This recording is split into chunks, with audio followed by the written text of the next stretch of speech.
Oki Agustina sebut Gunawan Dwi Cahyo jalan dengan istri orang. Artis Oki Agustina sebut suaminya Gunawan Cahyo jalan dengan istri orang.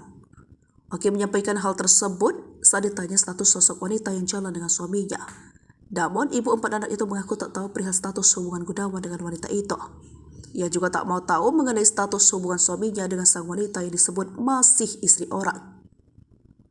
Oki mengatakan tak mau mencari tahu hubungan suami dengan wanita itu karena tidak ingin menyakiti hatinya sendiri. Oki pun tak ambil pusing jika hubungan Gunawan dengan wanita itu hanya berteman seperti yang diakui sang suami kepadanya. Namun menurut Oki, jika memang berteman seharusnya izin saat akan jalan bareng. Gunawan sudah talak Oki sebelum resmi digugat cerai. Sebelumnya Oki menggugat cerai, ternyata Gunawan Dwi Cahyo telah lebih dahulu menjatuhkan talak pada ibu Kasih Alvaro.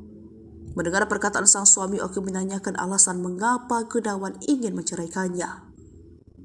Hingga akhirnya, Gunawan menjatuhkan talak kepada Oki karena mengaku merasa tidak mempunyai istri. Tersebarnya foto Gunawan jalan dengan wanita lain kemudian ditanggap Oki sebagai jawaban dari doanya selama ini. Setelah informasi dengan Gunawan, Oki menyebut sang suami mantap bercerai meski dirinya sampai ingin mempertahankan bahtera rumah tangga mereka.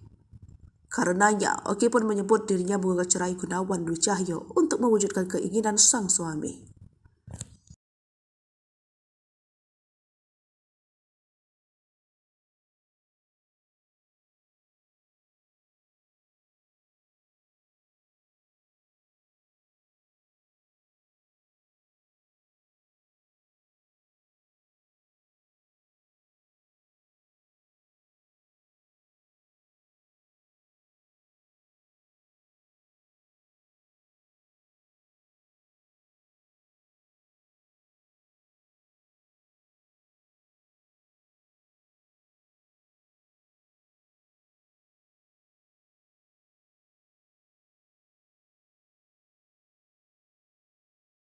Download Tribun X sekarang, menghadirkan lokal menjadi Indonesia.